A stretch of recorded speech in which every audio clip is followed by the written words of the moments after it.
Alors tout d'abord, merci très sincèrement d'avoir eu la gentillesse de venir nous voir, nous présenter ce film absolument superbe. Euh, je crois que cette histoire, ça n'est pas votre projet à la base, c'est un projet dont vous avez hérité.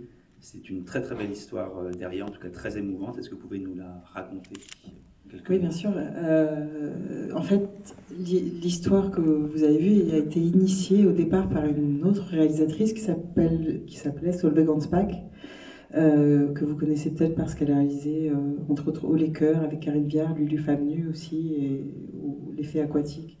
Bref, elle avait une belle filmo et Solveig se savait atteinte d'un cancer, mais c'était une histoire qui lui tenait vraiment à cœur et qu'elle avait envie de réaliser parce que c'était une histoire qui était arrivée à sa mère, en tout cas la trame principale.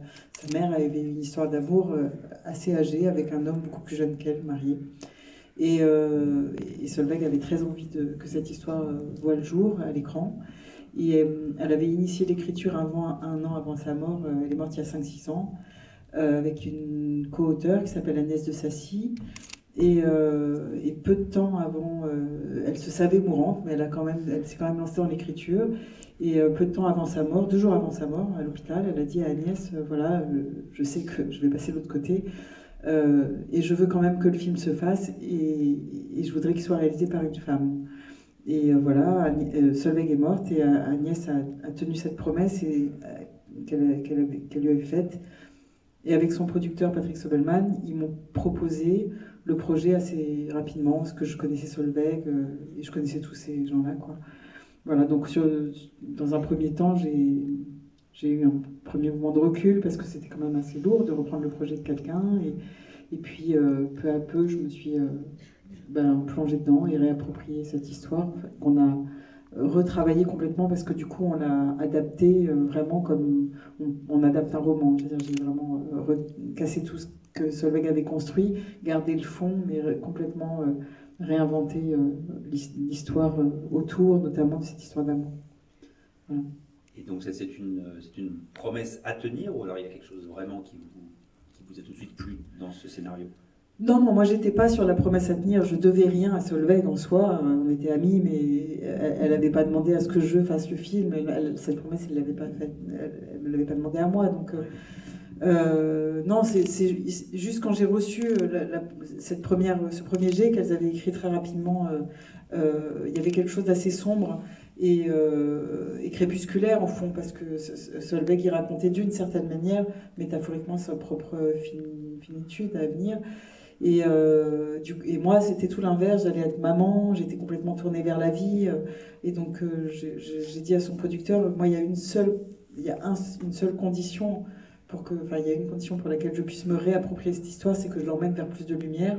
Et d'où cette fin beaucoup plus ouverte que celle qui était initialement écrite par Solveig, par exemple. Et je me tourne vers Antoine, qui est donc le producteur du film, le financier, le conseiller aussi sur comment ça se passe vous de votre côté quand vous recevez enfin comment ça s'est passé d'ailleurs c'est vous En fait, Karine qui êtes venue voir oui, au départ, Antoine n'est pas le producteur d'origine, parce que Patrick Soulman était le producteur de Solveig, mais moi j'ai l'habitude de travailler sur mes précédents films avec Antoine et son collègue Fabrice, et quand Patrick m'a proposé ce projet, j'ai dit, mais moi je voudrais que mes producteurs habituels travaillent aussi sur le film. C'est là qu'Antoine est arrivé. Oui, je me rappelle, on était en promotion, il me semble, d'un film, enfin, dans un voyage, et tu m'as parlé du sujet, et c'est vrai que je me suis dit que le sujet était très beau, qu'ensuite, voilà, il fallait que ce soit bien, et c'est vrai qu'ensuite on a lu ensemble le scénario, qui avait plein de bonnes choses, mais plein de choses aussi qui fonctionnaient pas, et voilà, moi j'ai tout de suite dit à Karine que je trouvais que c'était une très bonne idée si elle arrivait à se l'approprier, et ce qu'elle a très bien réussi à faire. Voilà. et à ce moment-là vous partez déjà sur une idée de casting premièrement ou alors vous dites on va réécrire vraiment une histoire qui nous plaît qui nous... Non, non, avant tout, d'abord, on se dit, voilà, il faut qu'on ait un très beau scénario. Et c'est vrai que, Karine, tu dis souvent que tu n'aimes pas trop, de toute façon, quand tu écris, Non, j'ai tendance à écrire beaucoup pour des acteurs morts, parce que je suis sûre qu'ils ne pourront pas faire le film. Et par exemple, j'écris pour Yves Montand, j'écris pour Signoret, j'en sais rien, enfin, ou Girardot, pourquoi pas. C'est très inspirant, c'est-à-dire ça permet aussi avec mes co-auteurs, je peux en avoir un ou plusieurs, d'avoir des figures comme ça communes. Mais l'avantage, c'est que comme forcément on ne peut pas leur proposer, quand on va proposer à Fanny Ardant ou Melville Poupeau, eux vont apporter une dimension supplémentaire au personnage qu'on n'avait pas imaginé. Voilà pourquoi j'aime pas en général penser à des comédiens quand je travaille. Ça m'arrive, ou en cours de route parfois ils s'imposent, mais là sur ce film j'ai pas pensé à Fanny en l'écrivant. Melville est arrivé un peu loin, peut-être sur la fin de l'écriture encore, je suis même pas sûre. Voilà. En fait, parce que souvent dans les films, on propose à quelqu'un qui dit non et puis on propose à quelqu'un d'autre et du coup c'est un peu usant et c'est pas et parfois on trouve pas la bonne chose. Donc je trouve Karine a raison. Il vaut mieux d'abord écrire le très bon personnage et ensuite on réfléchit à qui va bien l'incarner. Très bien, très bien. Est-ce qu'il y a des gens qui ont envie de poser des questions, par exemple sur Fanny Ardant ou sur son rapport à ce rôle-là? Est-ce que ce film vous a parlé? Je présume que oui. Est-ce qu'il y a des gens qui ont eu quelques questions? On vous écoute. Bonsoir. Dans le début du film, il y a une progression dans l'intensité des rapports et on voit Fanny Ardant qui a non pas 70 ans mais 40 ans. Est-ce que c'était voulu dans la façon de filmer, dans votre scénario, ou ça vient d'elle complètement? Non, enfin, elle a 55 ans en fait, plutôt grosso modo, c'est 15 ans plus tôt qu'on la voit au début du film. Oui, mais dans sa façon d'être amoureuse. Ah, vous avez cette sensation, La mais en fait, sensation qu'elle a 40 ans. mais vous parlez déjà pour l'Irlande en fait, dès qu'elle est en Irlande, parce que le prologue, elle n'est pas encore amoureuse dans le prologue, il y a quelque chose, c'est une graine qui est semée, mais il n'y a pas encore d'histoire d'amour finalement. Ensuite, dans sa manière d'être, effectivement, quand l'amour surgit petit à petit, dans cet amour naissant, elle a quelque chose de la jeune fille qui est... Parce que je crois fondamentalement que quand on tombe amoureux, c'est toujours, c'est pas moi qui le dis, c'est Barbara, hein, toujours pour la première fois, c'est-à-dire, et on peut avoir, qu'on ait 50 ans, soit 80 ans ou 20 ans, en fait on est toujours très jeune, c'est pour ça aussi que ça s'appelle les jeunes amants, on est toujours très jeune quand on tombe amoureux, parce enfin il me semble qu'on a peur comme la première fois, si on tombe vraiment amoureux. Et du coup, l'âge dans tout ça, donc oui, et quand j'ai rencontré Fanny, ce qui m'a plu chez elle, c'est que j'ai senti qu'elle n'avait pas peur d'affronter ni la vieillesse ni la mort, et c'était génial. C'est que je lui dis d'emblée que je voulais la filmer ridée, je voulais filmer ses mains veinées, je voulais pas tricher avec ça. Mais et elle, ce qui lui faisait peur, c'est de se montrer amoureuse, au fond. C'était de se dévoiler, pas au sens propre du terme, mais plutôt au sens de montrer ses sentiments. Donc je lui ai dit, c'est génial, vous avez peur, il n'y a rien d'autre à faire. On va utiliser cette peur. Moi, j'avais une question pour Antoine. Donc c'est le troisième film de Karine, c'est votre troisième film. C'est mon quatrième, mais c'est le troisième avec Antoine. C'est le troisième avec Antoine. Est-ce que vous arrivez à déceler un mouvement chez Karine Tardieu, chez votre amie et collègue Ce qui est... dans sa filmographie? Je trouve qu'en tout cas, il y a une maîtrise cinématographique qui... Je rappelle juste, les films, c'était donc... oui. Enfin, les films qu'on connaît, j'ai oublié le premier, je suis La tête de maman. La tête de maman, Du vent dans mes mollets et Ôtez-moi d'un doute, que vous avez sûrement vu. Donc voilà. Et en fait, je trouve qu'il y a une maîtrise croissante de Karine et je trouve qu'elle acquiert une assurance. Vous savez, quand on fait des films, je trouve que c'était, je crois, Truffaut qui disait en fait qu'on commence à voir un réalisateur à partir de 3 films, quoi. Et c'est vrai que je trouve que pour moi, il y a des gens qui font des premiers films vraiment intéressants, et puis ensuite, après, c'est pas vraiment mieux.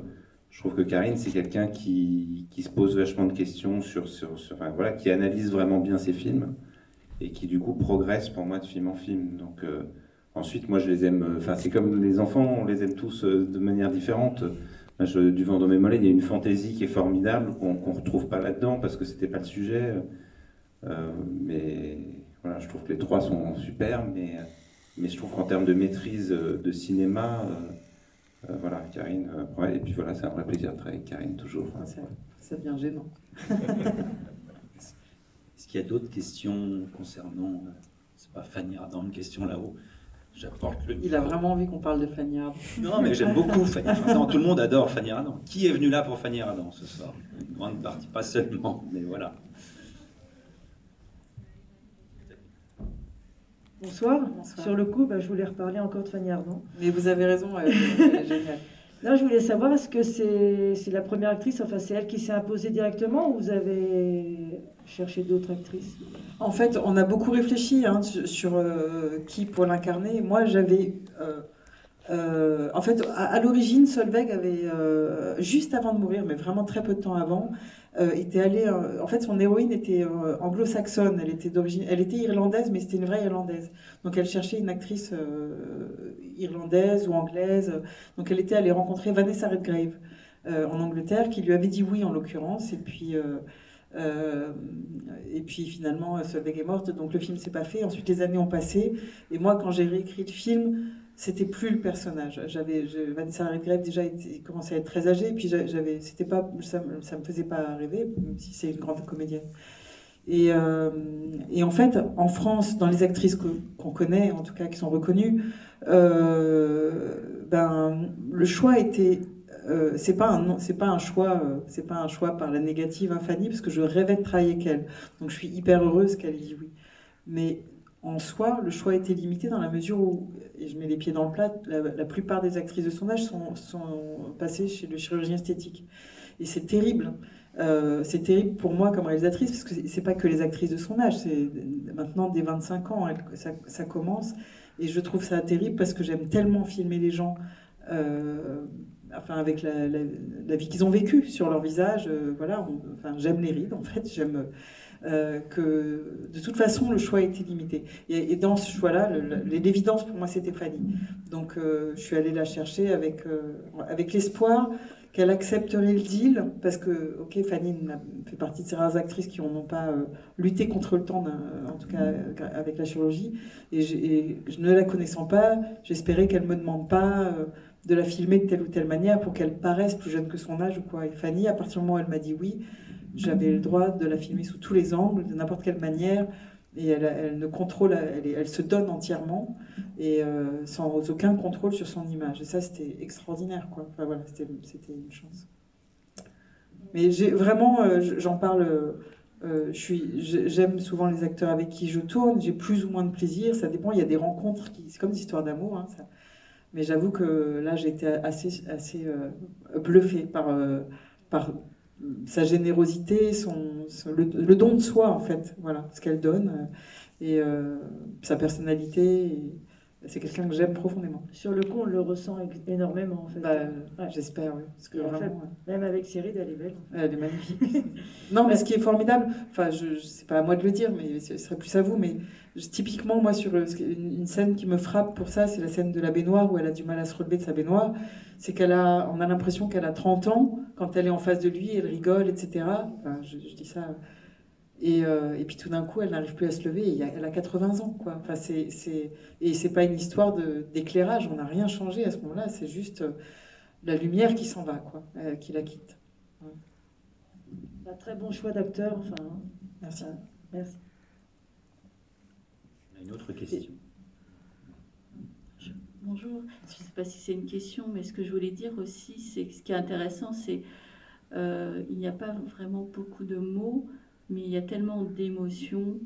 Je crois que c'est ça aussi le jeu d'acteur, c'est la puissance des acteurs à faire passer un certain nombre d'émotions avec beaucoup de mots non plus. Je trouve que Fanny Ardant, elle est excellente dans cette façon de jouer, en fait. Il n'y a pas besoin de beaucoup de dire les choses, en fait. Ça va de soi chez elle, en fait. Oui, je suis d'accord. Elle est très expressive. Pas que chez elle, parce qu'il y a aussi les autres acteurs, on parle assez peu dans votre film, enfin c'est assez peu verbeux, il y a Bon, c'est quand même un film qui est assez dialogué, mais c'est vrai qu'il y a aussi des temps des regards, d'échanges. Enfin, on n'est pas obligé de se dire, effectivement, le corps parle. Quelqu'un a encore une question? Sinon, je me permets de poser une question qui me taraudait un petit peu. C'était concernant justement, je ne sais pas si vous avez remarqué ces scènes de nuit en Irlande. Il se trouve que ce sont des fameuses nuits américaines. C'est-à-dire qu'en fait, je ne sais pas si vous savez ce que signifie vraiment le terme nuit américaine. Est-ce que vous pourriez nous expliquer ça? Parce que c'est un procédé cinématographique qu'on voit assez peu souvent. Généralement, les scènes de nuit sont tournées de nuit, mais là... Pas en Amérique. En Amérique, voilà. Non, en l'occurrence, on a tourné l'Irlande en Bretagne. Les nuits américaines, c'est tout simplement des scènes de nuit, mais qu'on tourne de jour. Donc on a tourné en plein jour et on les rebascule en nuit dans une autre étape du film qui est un mélange d'effets spéciaux et d'étalonnage. Enfin, je vous passe en gros, on assombrit tout et on rajoute une lune, on rajoute voilà. Et on fait ça pour des raisons principalement, en fait, quasiment essentiellement de budget.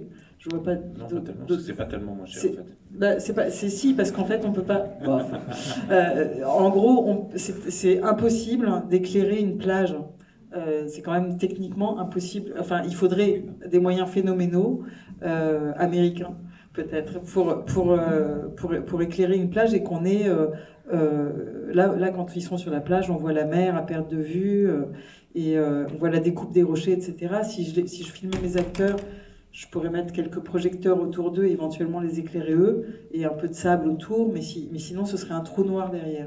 Donc pour avoir cette perspective, voilà. Et aussi, et l'autre raison, donc ça c'est une des raisons.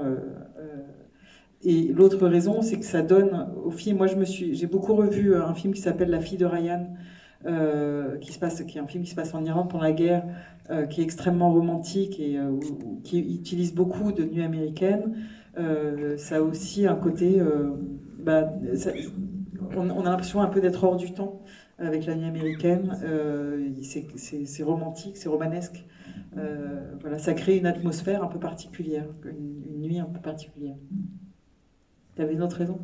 Non, mais en fait, pour répondre à ton dit, c'est parce que quand on fait des plans très larges, effectivement, comme dit Karine, dans ce cas-là, il faudrait éclairer toute la plage et c'est extrêmement compliqué. Si on reste sur des plans serrés, parce que la nuit américaine, ça a d'autres aspects où c'est plus cher, en fait. Mais si on reste sur des plans serrés, dans ce cas-là, on peut être en nuit et prendre des projecteurs. Mais dès que vous êtes là, par exemple, si je dois filmer tout ça en nuit, il faut qu'il y ait plein de projecteurs partout, quoi. Donc là, effectivement, oui, Karine a raison, c'est très cher. Moi, je trouve ça super, c'est vrai, je trouve ça super joli. Et comme vous dites, on n'en fait plus beaucoup des nuits. Moi, j'ai fait 30 films, c'est la première fois que je faisais une nuit américaine. Et je trouve ça super. Alors, ce qui est compliqué, c'est qu'on voit le film. Du coup, nous, quand on le filme, quand on reçoit les rushs, c'est le jour, quoi. Donc, c'est vrai que c'est un peu bizarre. Ça donne pas du tout l'ambiance que ça va être à la fin. Oui, enfin, je sais que pour toi, tu as vachement ton truc en tête. Moi, je vois un truc qui se passe 2 jours et du coup, ça n'a pas du tout le même charme. Mais donc ça, c'est la petite frustration du truc, c'est qu'il faut un peu se projeter et tout. Mais en revanche, moi, je trouve que c'est super, ça donne effectivement une ambiance assez féerique qu'on voit pas souvent, quoi. Il pleut pas en Bretagne, il faisait très beau, donc toutes les pluies sont des fausses pluies aussi. Ça aussi, ça coûte cher d'ailleurs, faire des fausses pluies.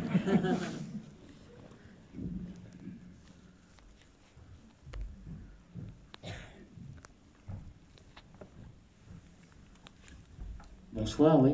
Parce qu'à la fin de votre film, vous avez filmé une séquence, on voit Cécile de France avec ses enfants qui doivent visionner sur une tablette un film, une séquence de Denis Girardot. Ah, Fanny Ardant, vous voulez dire? Oui, pardon, Fanny Ardant, oui.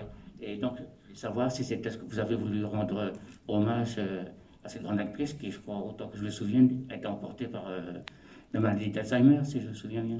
Oui, je crois en l'occurrence. Mais oui, c'est-à-dire que j'avais. C'est un hommage à certains films de Claude Lelouch, celui-là en particulier, où je trouve que ça s'appelle Un homme qui me plaît, et c'est un film dans lequel il met en scène la passion, la peur que peut susciter l'amour, les inquiétudes, l'attente amoureuse de manière... Enfin, cette dernière scène, c'est la dernière scène du film de Lelouch, où elle attend, elle se demande si Belmondo, donc avec qui elle a eu une liaison, et va arriver, prendre l'avion finalement pour la rejoindre ou pas, et on est avec elle, et cette scène est extraordinaire. Moi, je peux la regarder en boucle. Et on parlait de l'expressivité de Fanny. Pour moi, il y a une vraie ressemblance entre Fanny et Annie Girardot dans la manière qu'elles ont d'être à 1000% dans la scène dans laquelle elles jouent. Je pense que j'aurais adoré la diriger aussi.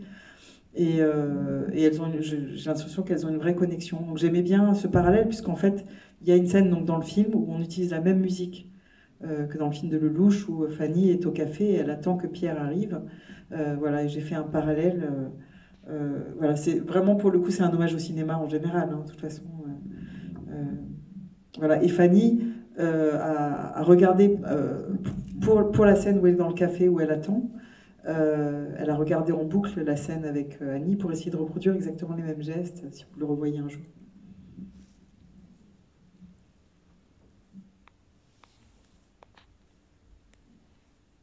Si, en attendant une autre question, moi, j'en avais une, il y a Florence Loirecaille, hein, je ne sais pas si vous vous rappelez, c'est la fille de Fanny Ardant dans le film.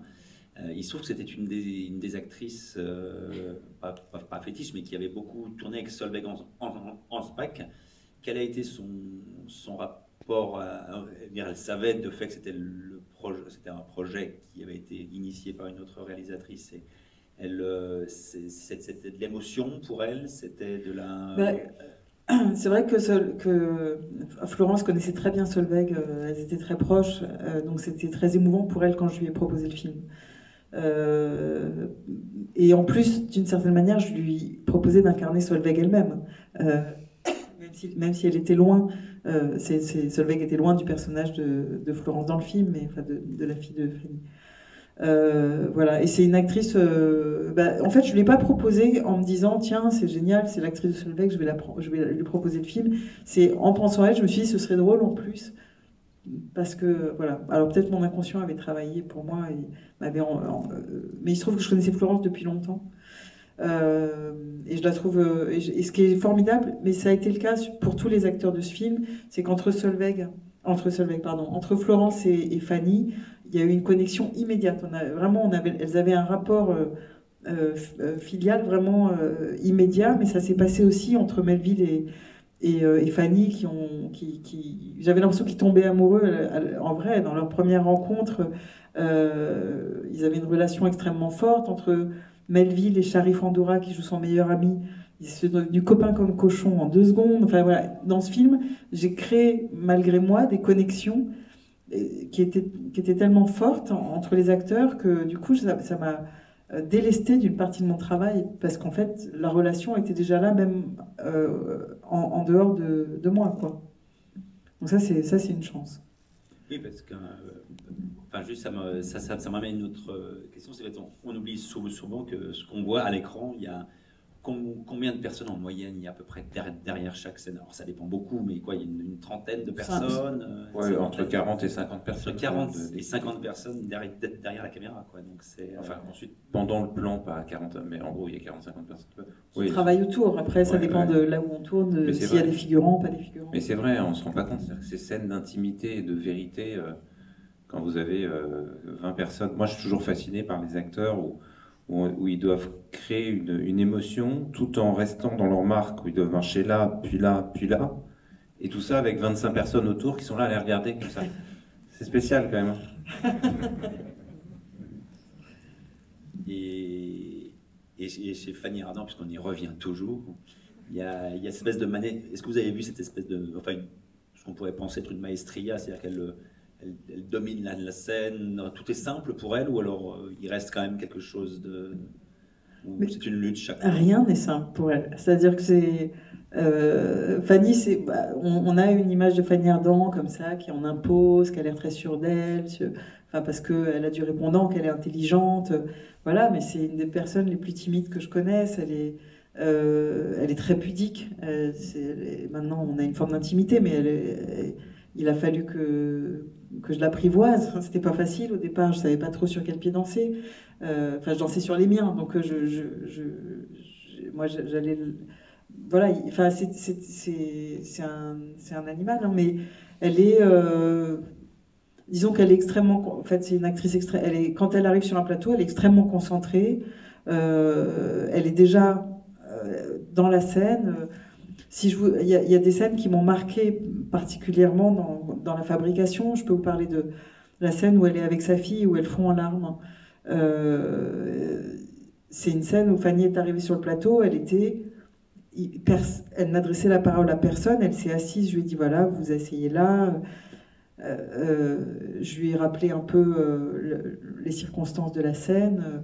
Et je lui ai demandé, d'ailleurs, je lui ai dit, on va faire 2 plans, un plan de face, un plan de profil. On va commencer par le plan de profil. Essayez de vous préserver un tout petit peu en larmes, si vous pleurez, parce que je ne sais jamais si un acteur va, même s'il est écrit sur le scénario, elle pleure, elle fond en larmes, on ne sait pas ce que l'acteur va donner ou pas. Et je lui dis, préservez-vous un peu, parce que j'ai un 2e plan, donc donnez pas tout peut-être. Et en fait, Fanny, elle ne sait pas se préserver. Elle est tout le temps à 1000%. Donc on fait le plan de profil, et là...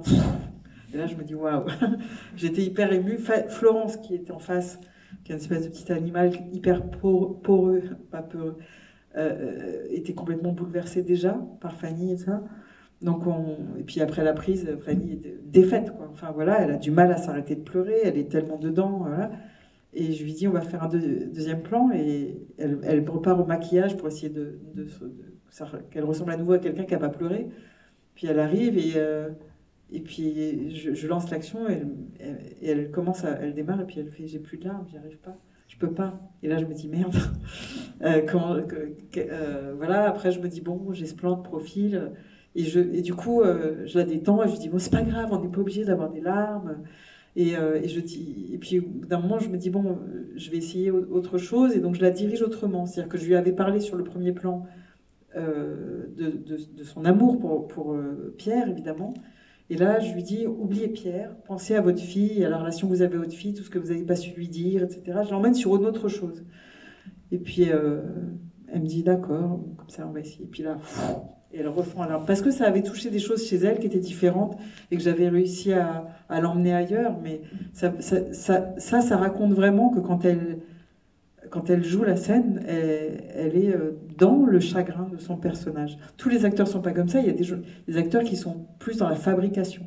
Elle fabrique rien. C'est-à-dire tout ce que vous avez vu, c'est Fanny, c'est elle à 1000% qui est dans la peau de Shona complètement. Et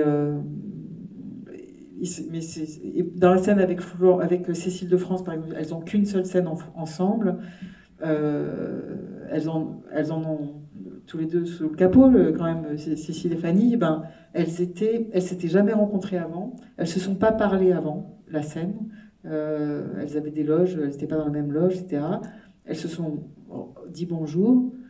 Puis je les ai dirigées et je leur ai dit voilà, tu mets là, tu fais ça, les intentions, etc. Et en fait, ce qui a joué pour moi, pour que la scène soit, il me semble, si réussie entre elles, c'est qu'il y avait une rivalité d'actrices, mais pas une rivalité méchante ou bête. Enfin, c'était juste, il y avait quand même moi, la metteur en scène, et les deux, elles se connaissaient pas. Ce qui peut jouer pour ces 2 femmes là. Alors c'était pas Pierre au milieu d'elles, c'était peut-être moi, mais et puis la découverte aussi. Elles étaient impressionnées l'une par l'autre, et elles l'étaient vraiment. Et on en a parlé a posteriori parce que Fanny, quand elle parle de la scène, elle dit j'étais impressionnée par ce que donnait Cécile et réciproquement. Donc en fait, tout d'un coup, la réalité de l'état dans lequel sont les acteurs impacte énormément sur la qualité de la scène, quoi, au final. C'est ce qu'on voit. Enfin, c'est ce qu'on entend, en tout cas, c'est ce qu'on imagine. Est-ce qu'il y a d'autres questions? J'en ai alors une petite... Ah, pardon, excusez-moi, je ne vous avais pas vu. De France, parce que justement, elle est aussi pleine d'émotions et magnifique et lumineuse. Donc, pareil, le choix que vous avez eu comme par rapport à Fanny Ardant et Cécile de France. Cécile, en fait, j'avais déjà tourné avec elle sur mon précédent film, on s'était très bien entendu. Après, j'avais pas pour habitude de retravailler avec des acteurs avec qui j'avais déjà travaillé. Par curiosité, j'aime bien aller voir ailleurs. C'est pas systématiquement par infidélité, mais Et puis c'est aussi parce que quand on connaît pas un acteur, on peut projeter beaucoup de choses sur lui ou sur elle, alors que quand on le connaît, on se dit bon ben je la connais trop bien, quoi. Je vais pas avoir, ça va être compliqué pour moi d'imaginer mon personnage, d'oublier l'actrice pour voilà. Et donc, mais quand même, comme je voulais quelqu'un, quand Fanny m'a dit oui, je voulais quelqu'un tellement différent de Fanny, je voulais quelqu'un qui soit à l'opposé. Donc, bon, il y avait la brune, la blonde, c'est con, mais même parfois, c'est important d'avoir des gens qui sont physiquement très différents. Et puis, dans leur énergie, c'est pas les mêmes. Et puis, je voulais aussi une femme dont on puisse se dire, ben, elle est super cette femme, il a aucune raison d'aller voir ailleurs. C'est formidable d'être mariée avec Cécile de France, quand même. Et voilà, donc du coup, je lui ai proposé le rôle. Et en lui disant à Cécile, je lui ai dit, écoute, d'un côté, je suis hyper heureuse de te le proposer, d'un autre côté, ça me fait chier parce que j'espère qu'on aura autant de plaisir presque à se redécouvrir, quoi, voilà. Et en fait, j'ai pas été déçue du tout parce que j'ai découvert que c'était génial de déjà connaître quelqu'un. Mais c'est comme quand on est marié, je crois. C'est-à-dire qu'il y a aussi du plaisir à aller plus loin, au fond. Et du coup, on n'a pas eu ce temps où, comme j'ai eu avec Fanny, où on est un peu sur des œufs, on se cherche, on s'apprivoise comme ça. En fait, on se connaissait, c'était salut, allez hop, au boulot. Et en fait, elle m'a surprise parce c'était un rôle radicalement différent de celui de mon précédent film, et j'étais assez épatée aussi à nouveau. Voilà, donc ça c'est chouette.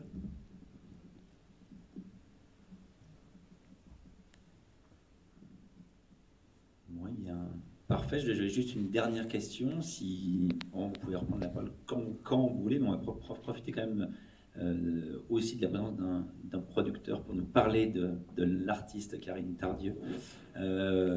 Comment est-ce que vous avez vu aussi peut-être la relation de Karine évoluer par rapport aux acteurs? Parce que vous dites que vous, Karine, que vous adressez à Fanny Ardant, vous dites voilà, vous la aussi, mais est-ce que vous avez peut-être dû voir parfois Karine avoir peur vis-à-vis des acteurs, peut-être se laisser driver parfois par les acteurs, se laisser dominer, non? Dès le départ, Karine... Non, je n'ai jamais vu Karine avoir peur. Tu me mettais en scène, voilà. Mais je suis curieux. Hein, Parlez-nous de Karine avec les acteurs, juste. Non, je trouve que c'est ça aussi où, à travers, au fur et à mesure des films, je trouve qu'elle peaufine ce travail avec les comédiens et qui fait qu'elle les pousse. Moi aussi, ce qui m'impressionne, moi qui adore le cinéma, mais qui suis incapable de le faire comme Karine, je trouve que c'est quand vous faites un film et que vous avez un comédien qui fait un truc très bien, vous dites ah putain, très bien. Autant quand souvent il y a des problèmes, on dit ah bah oui non, là c'était pas juste, là c'était pas sincère. Puis tout d'un coup il y a une prise qui est très bien, vous dites bah c'est très bien, voilà. Et puis moi ce que je trouve formidable sur les bons réalisateurs, les bonnes réalisatrices, c'est que vous avez cette prise qui est très bien, et puis tout d'un coup le réalisateur il continue à aller chercher quelque chose, et là vous avez une prise qui est encore mieux. Et vous dites ah oui ça c'est super. Ça, je trouve que Karine, elle a vraiment, à travers les films, réussi à pousser les comédiens. Et je pense que si les comédiens aiment travailler avec elle, indépendamment du fait qu'ils s'entendent bien et qu'elle les respecte, etc., mais c'est que je pense qu'elle les pousse, elle le pousse à leur maximum, quoi. Et vraiment, je pense que c'est pour ça que Cécile, parce que Cécile, moi je me rappelle au début quand Karine m'a dit, tiens, si on proposait Cécile de France, moi je me suis dit, ah bah super, c'est une super comédienne et tout, mais c'est un petit rôle, quoi, elle va refuser et tout. Et en fait, moi, je pense que si elle a accepté, c'est parce qu'elle avait envie de retravailler avec toi, parce que l'intelligence de voir, elle a quelques scènes où elle est formidable, je trouve vraiment dans le film. Nous, c'est vrai que quand on a commencé à montrer le film, on a vu à quel point les gens étaient bouleversés par Fanny, qui, comme tu le dis, est quelqu'un d'extrêmement expressif. Mais tout le monde nous disait aussi, oh, putain, Cécile de France, elle est formidable. Alors que c'est quand même un rôle, je sais pas, elle doit avoir 15 minutes dans le film, ou 10 minutes, enfin, je sais pas, elle n'a pas un rôle énorme, quoi. Mais voilà, moi je trouve qu'elle est incroyable. Bon, bien. Alors on attend le 4e film qui est en écriture, le 5e, pardonnez-moi, je ne vais pas y arriver. Peut-être le 4e produit par Antoine, on ne sait pas non plus. Bref, en tout cas, qui arrive, hein, c'est ça, qui arrivera. Il est en cours d'écriture. En écriture. On vous remercie 1000 fois. Ah, il y avait une dernière question de monsieur, là-bas. Oui, pour monsieur le producteur, vous, au niveau du casting, vous êtes dit... Fanny Ardant, Coupeau, Cécile de France. Au niveau budget, on va où là? Une bonne question. Non, pour tout vous dire, je trouvais que c'était vraiment un super casting pour le film. Mais c'est vrai que je me suis dit que est-ce que c'est effectivement, à nous, on cherche de l'argent pour faire les films, et on se dit tout le temps, est-ce que c'est suffisamment fort? Malheureusement, vous savez, souvent on dit que les producteurs, les distributeurs, les gens qui travaillent dans le cinéma, ils prennent toujours les mêmes comédiens, parce qu'il faut des gens très connus, ils veulent des gens très connus. On a besoin de gens connus parce qu'on a besoin aussi, enfin pour deux choses, hein, d'abord. Un, parce qu'on a besoin que le film existe médiatiquement et que les médias, honnêtement, ne parlent jamais, très très rarement d'un film où les gens ne sont pas connus.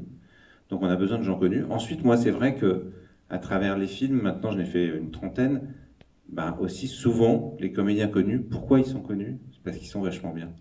Et c'est vrai que franchement, moi vraiment, Fanny, moi je me rappelle, notre acteur avec qui j'ai eu la chance de tourner, qui était Jean-Pierre Bacry, il m'avait bouleversé de ça. Vous écrivez un rôle, c'est très beau, et puis vous le voyez jouer, et c'est juste 2 crans au-dessus de ce qui est écrit, quoi. Et donc voilà, souvent ces comédiens, bah, ils sont connus, c'est pas pour rien, effectivement.